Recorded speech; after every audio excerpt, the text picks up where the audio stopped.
Ini adalah ulat Hongkong dan mereka dikenal karena kemampuannya memakan hampir apa saja. Tapi apa jadinya jika kamu menaruh 10.000 ulat Hongkong di atas sebuah semangka utuh? Seberapa cepat mereka menghabiskannya dan mengubahnya menjadi bubur, terlepas dari ukurannya yang besar? Ya, aku nggak tahu, tapi itulah alasan kenapa aku membeli 10.000 ulat Hongkong. Ya, ini adalah hal paling menjijikan yang pernah kulakukan, tapi ini juga akan menjadi salah satu hal paling memuaskan yang pernah kulakukan di channel ini. Oke, nah aku sudah menyiapkan semangkanya di sini, tapi sebenarnya pertama-tama aku hanya ingin menaruh sepotong roti dulu di sini untuk melihat seberapa cepat ulat-ulat Hongkong ini mulai melahapnya. Jadi ya, aku memasukkan aja rotinya. Dan seperti yang sudah bisa kalian bayangkan, ulat Hongkong ini tidak membuang waktu untuk mulai mengerumuni benda ini. Dan mereka mulai mengkonsumsinya. Jika kalian memperhatikan bagian ini secara spesifik, kalian bisa melihat bagaimana mereka melahap membuat lubang besar tepat di tengah rotinya. Jika kalian melakukan ini pada sepotong roti kecil, bayangkan apa yang akan mereka lakukan pada semangka utuh. Ngomong-ngomong, setelah 4 jam, roti ini sudah ludes digerogoti ulat Hongkong dan penuh lubang di mana-mana. Tapi ini benar-benar nggak ada apa-apanya dibandingkan dengan timelapse lain yang akan kutunjukkan di video ini. Aku sudah merencanakan banyak hal di akhir dengan final 10.000 ulat Hongkong melawan semangka utuh. Tapi jangan anggap yang sebelumnya membosankan karena kita akan mulai dengan lintah. Ya, kalian gak salah dengar. Untuk timelapse pertama yang akan kurekam, aku pergi dan membeli 5 ekor lintah besar. Ya, lintah biasanya hidup di alam liar dan menempel pada mangsa yang tidak curiga untuk menghisap darah mereka. Nah, karena aku punya 5 ekor lintah ini dan mereka ada di penangkaran, ini akan memungkinkanku mendapatkan rekaman timelapse yang gila saat mereka menghisap sari makanan seiring tubuh mereka yang membesar. Ini pasti akan sangat keren. Sekarang, jika kalian menonton videoku tentang memelihara lintah, kalian pasti tahu mereka suka menghabiskan seluruh waktunya di bawah air.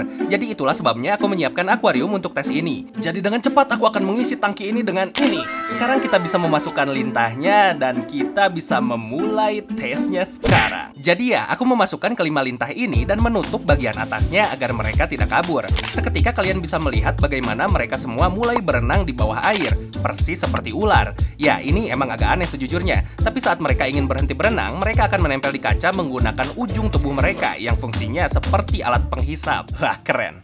Jadi makanan yang akan kuberikan kepada mereka adalah sepotong hati sapi. Oke, kenapa kita nggak jatuhkan aja benda berlendir menjijikan ini ke sini dan lihat berapa lama waktu yang dibutuhkan sampai lintah-lintah ini menjadi sangat besar. Dan langkah pertama adalah membuat lintahnya menggigit potongan daging ini, yang mana cukup mudah. Kamu cukup mengambil potongan daging dengan pinset dan mendekatkannya ke wajah para lintah sampai mereka mencengkramnya. Jadi ya, aku berkeliling dan menempelkan semua lintah ke dagingnya. Tapi mungkin seperti yang bisa kalian lihat, kualitas airnya jadi sangat buruk karena hati sapi itu. Jadi aku memutuskan untuk membiarkan lintah-lintahnya memakan hati sapi itu di luar air, karena di alam liar begitulah mereka makan. Dan sementara beberapa lintah terlepas dari potongan daging dan mulai merayap pergi, 3 diantaranya tetap menempel, jadi aku bisa melihat saat mereka mulai makan. Kalian benar-benar bisa melihat mereka mengkontraksikan tenggorokan mereka keluar masuk saat mereka menggunakan gigi untuk menggiling dagingnya.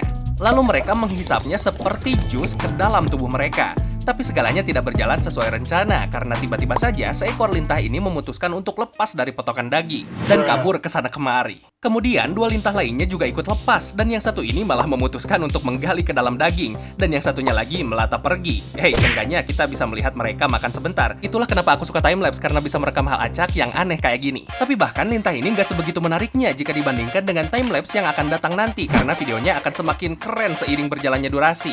Itulah sebabnya untuk timelapse kedua kita akan merekam kumbang pemakan bangkai. Iya, kalian gak salah dengar, kumbang pemakan bangkai. Dan mereka disebut begitu karena mereka adalah kumbang yang memakan daging. Sekarang biar kutunjukkan kenapa ini sangat keren. Seperti yang bisa kalian lihat, ada beberapa kumbang pemakan bangkai dewasa di sini. Tapi sebagian besar makhluk di sini masih dalam bentuk larva, yang berarti mereka sebenarnya jauh lebih lapar dari biasanya. Dan kalian tahu, serangga ini keren karena mereka benar-benar bisa memakan daging hewan sampai hanya menyisakan kerangka tulangnya saja. Jadi ya, aku akan mencoba merekam timelapse-nya. Dan aku punya ribuan kumbang pemakan bangkai di sini. Sampai-sampai jika aku memasukkan jariku ke sana, mungkin aku akan berubah jadi tengkorak. Sebenarnya tahu gak? Aku penasaran apa yang akan terjadi jika aku memasukkan sepotong makanan anjing ke sana. Ayo kita ambil timelapse singkatnya. Jadi aku masukkan makanan anjingnya dan oh guys, yang bisa kukatakan adalah segalanya akan menjadi menarik dengan kumbang-kumbang ini. Jika kalian bertanya-tanya, tidak butuh waktu lama bagi mereka untuk mulai mengerumuni potongan makanan anjing ini. Ini adalah cemilan anjing yang kubeli untuk anjingku, Jet. Dan ini dibuat dari bahan daging sapi asli kualitas atas yang tentu saja disukai Jet. Jadi itu juga menjelaskan kenapa larva kumbang pemakan bangkai ini juga sangat menyukainya. Gila sih, bagaimana setelah hanya beberapa kumbang ini menempel pada makanan anjingnya, hampir semua kumbang segera mengikuti di belakang sampai benar-benar potongan makanan anjing ini bukan seperti potongan makanan anjing lagi.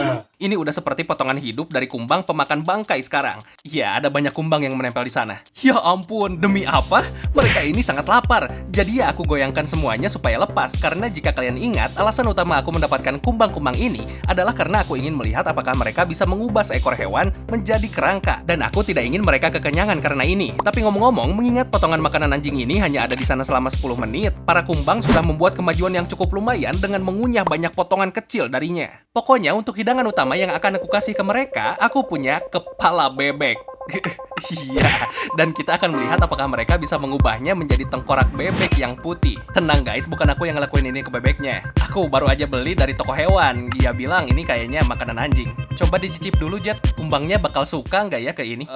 Iya, dijilat-jilat sih, berarti kayaknya suka. Karena sudah lulus tes uji coba rasa dari Jet, aku langsung memasukkannya ke dalam tangki kita. Kita lihat kumbangnya ngapain. Seketika, semuanya menjadi sangat menarik karena banyak kumbang tentu saja tertarik pada kepala bebek yang menjijikan ini. Dan hampir semua kumbang mulai berkumpul di dasar kepala. Mereka semua perlahan-lahan mengunyah bulu pada kepala bebek ini. Dan itu keren karena kalian bisa melihat secara bertahap sekumpulan kumbang pemakan bangkai bergerak naik di sepanjang sisi kepala bebek. Dan mereka bahkan makan begitu banyak sampai mereka menjatuhkannya. Sebenarnya itu sangat menjijikan. Kumbang-kumbang itu benar-benar mengerumuni kepalanya dan merayap masuk keluar di berbagai bagian seperti lubang di paruhnya. Dan setelah membiarkan ini di sini selama 24 jam penuh, kalian bisa lihat seberapa banyak mereka mengunyah seluruh bulunya dan betapa menjijikannya ini. Dan kerusakan yang paling parah terjadi di bagian bawah tengkorak di mana ini benar-benar dikunyah sampai tembus. Ini adalah tulang asli dari tengkorak bebeknya dan ini benar-benar sangat menjijikan. Ini terlihat seperti kepala bebek zombie sekarang. Ya ampun, ini baunya sangat busuk, kalian tidak akan tahu. Tapi gila, coba lihat ini. Aku sebenarnya agak terkejut ini tidak berubah menjadi warna tengkorak putih bersih karena aku tahu kumbang-kumbang ini, ya terkadang melakukannya. Tapi ya bisa dipahami kan ini cuma makanan anjing. Tapi aku akan mengatakan ini keberhasilan karena lihat aja sendiri ini kehancurannya. Pokoknya mereka ini pasti akan jadi tambahan yang sangat menarik di koleksi hewan peliharaanku. Oke, kita sudah hampir sampai di tes final 10.000 ulat Hongkong melawan semangka. Dengan cepat aku bersemangat menunjukkan kepada kalian time-lapse nomor 3, yaitu makhluk alien yang sedang menggali. Yap, kalian tahu bagaimana orang-orang menyiapkan koloni semut mereka diserang semut 2 dimensi untuk mendapatkan rekaman menggali terowongan di sepanjang kaca. Nah, makhluk alien ini sebenarnya bisa melakukan hal yang sama persis. Biar kutunjukkan caranya. Oke? Jadi makhluk ini namanya ketunggeng dan ini adalah makhluk yang sama dari beberapa video lalu di channelku. Aku memanggilnya alien karena menurutku lihat aja mereka. Mereka terlihat sangat aneh dan mereka punya capit di depan tubuhnya yang memungkinkan mereka untuk menggali tanah dan semacamnya. Yap, dan untuk yang satu ini seperti yang kalian lihat aku mengisi tangki ini dengan banyak tanah liat. Tapi jika kalian perhatikan aku sengaja membiarkan sebuah lubang kecil di sisi kaca kosong. Dengan begitu, saat aku mengisi tempat ini dengan tanah, si ketunggeng tidak akan bisa membuat lubang di bagian tanah manapun selain lubang yang kubuat di tanah liat tepat di sisi kaca itu. Nah, setelah memasukkan tanahnya, aku tidak membuang waktu untuk memasukkan ketunggengnya ke dalam. Sekarang makhluk alien ini tidak terlalu tertarik untuk menggali. Dia cuma mencoba untuk keluar. Tapi kalian lihat itu karena sebenarnya ada beberapa hal yang harus kusiapkan di sini untuk membuat dia ingin menggali dengan cepat. Pertama-tama, aku menaruh wadah air di sini, lalu aku mulai menggunakan jariku untuk menggali terowongan kecil di bawah wadah air tersebut. Sekarang saat ketunggengnya datang ke sini, dia akan menemukan pintu masuk kecil ke liang yang kubuat. Dan saat dia siap menggali, dia akan tahu harus mulai dari mana. Jadi guys, langsung aku pasang kamera timelapse di ruangan lain agar kita bisa mengamati apa yang dilakukan makhluk-makhluk ini saat tidak ada yang melihat. Dan dia selama beberapa jam pertama, secara teknis karena masih siang, dia masih aktif di bagian atas dan masih mencoba kabur. Tapi begitu malam tiba, makhluk ini turun ke bagian liang dan dia mulai menggali seperti bor sungguhan. Nah, ayo kita lihat itu di tayangan ulang. Itu benar-benar keren. Kalian benar-benar bisa melihat tumpukan tanah di sini bertambah seiring ketunggeng menggali semua tanah di terowongan. Menurutku ini adalah salah satu rekaman paling jelas yang pernah diambil dari makhluk-makhluk ini saat menggali. Keren banget buat ditonton. Dan sekarang kalian mungkin bertanya-tanya mengapa mereka sebenarnya membuat terowongan ini. Nah, mereka sebenarnya membuatnya untuk berburu. Ya, aku punya jangkrik di sini. Ayo kita masukkan dia ke dalam. Setelah aku jatuhkan jangkriknya, dia mulai berjalan di area atas. Dan tanpa dia sadari, si ketunggeng sudah menunggu tepat di bawah kakinya di dalam liang menanti makanan masuk. Beberapa saat kemudian, jangkrik itu melakukannya. Dia mulai merayap melalui celah yang digali malam sebelumnya. Dan dia masuk cukup dalam ke tempat ketunggeng berada.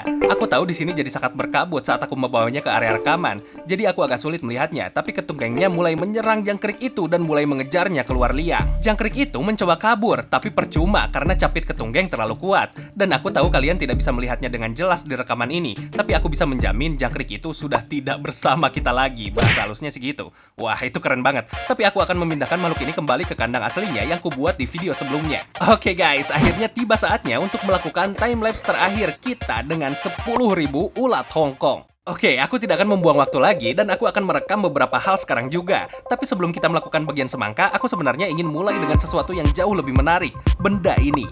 Ya, ini adalah styrofoam. Ya, sepotong styrofoam. Dan kalian pasti bertanya-tanya sekarang, apa-apaan sih Teh Hijau? Kenapa kamu memberi makan ini ke ulat-ulatnya? Nah, itu karena ulat Hongkong punya kemampuan spesial yang benar-benar gila. Dan itu adalah mereka entah bagaimana bisa mencerna styrofoam. Ya, bicara soal kemampuan spesial paling aneh yang pernah ada, tapi aku harus mengambil rekaman timelapse yang menunjukkan hal ini. Dan seketika makhluk itu mulai benar-benar memanjat seluruh styrofoam itu.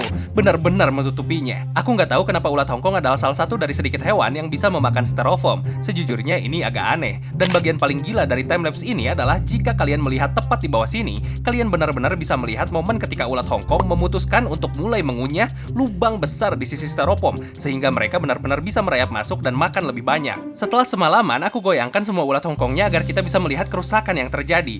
Dan astaga, lihat benda ini. Pertama-tama lubang yang dikunyah ulat Hongkong di samping itu menjijikkan dan masih penuh sesak dengan ulat. Lalu seluruh bagian atas ini penuh dengan bekas gigitan di mana-mana. Dan benda ini kemungkinan sudah berlubang di dalamnya dan hanya berisi ulat. Ya, kalau kalian bertanya tentang potongan styrofoam yang lainnya, pada dasarnya hal yang sama terjadi pada mereka dan mereka hancur lebur. Aman untuk dikatakan bahwa ulat-ulat Hongkong ini lapar. Sekarang sudah waktunya untuk mengeluarkan semangkanya sehingga kita bisa melakukan timelapse yang terakhir. Dan aku punya pisau di sini, jadi aku bisa memotong benda ini agar kita bisa melihat isinya yang bagus. Jadi ya, itulah yang kulakukan dan aku menaruh semangka itu langsung ke tangki ini agar kita bisa mulai tes ini. Sekarang seperti yang sudah kalian duga, ulat Hongkongnya tentu saja mulai memanjat ke seluruh semangka. Ulat Hongkong menyukai semangka karena tentu saja buahnya sangat manis dan mengandung gula, tapi juga terdiri dari 92% air. Artinya ulat Hongkong bisa terhidrasi dengan sangat baik. Nah, ini sangat gila karena kalian bisa lihat betapa bagus dan merah cerahnya semangka ini sekarang. Dan hanya butuh beberapa jam sampai warna merah cerah itu benar-benar mulai memudar. Ribuan ulat Hongkong mulai memanjat ke seluruh semangka, menggerogoti potongan-potongan kecil darinya. Dan ya, ini semua terjadi dalam rentang waktu hanya 12 jam. Ya, aku benar-benar meninggalkannya semalaman. Oke, aku baru aja mengecek ini untuk pertama kalinya sejak bangun tidur. Dan pertama-tama ini baunya benar-benar menjijikan. Tapi lihat ini warna merah cerah sekitar 10 jam yang lalu. Tapi sekarang sudah seperti benar-benar membusuk karena apa yang dilakukan ulat Hongkong ini padanya. Pokoknya ini benar-benar menjijikan. Dan mereka membuat semua lubang kecil ini di dalamnya. Pokoknya aku memindahkan tangki ke lantai untuk melanjutkan sisa timelapse-nya. Tapi seperti yang kalian lihat di rekaman ini, saat aku lanjut merekam, ulat-ulat Hongkongnya tidak terlalu tertarik lagi pada semangkanya. Hampir tidak ada dari mereka yang memakannya lagi. Maksudku, semangkanya memang terlihat sangat busuk. Ya, bisa dipahami lah kenapa mereka nggak mau makannya lagi. Jadi aku memutuskan untuk menghentikan timelapse-nya karena mereka nggak mau makannya lagi. Dan kembali 24 jam kemudian agar aku bisa melihat hasil penuh seperti apa rupa semangkanya. Apa-apaan ini, men? Ini sangat menjijikan. Apakah itu jamur yang tumbuh di semangkanya? Ya ampun, tapi sebenarnya yang mengejutkan saat aku melihat di bawah semangkanya ada lubang-lubang besar yang dikunyah menembus bagian kulit hijaunya. Dan seperti semangka yang ini, ada banyak sekali yang dikunyah di bagian ini. Jadi ya, kurasa ulat Hongkong itu benar-benar memakan semangkanya. Tapi kurasa itu tidak terlihat di timelapse karena itu terjadi di bagian bawah yang tidak bisa kita lihat. Wah, itu benar-benar gila sih seberapa banyak yang bisa mereka makan. Pokoknya semoga kalian belajar sesuatu yang baru atau terhibur oleh timelapse yang kutunjukkan di video ini. Dan tentang 10.000 ulat Hongkong ini, ya aku harus melihat apakah aku bisa menyumbangkannya ke toko hewan peliharaan untuk sesuatu.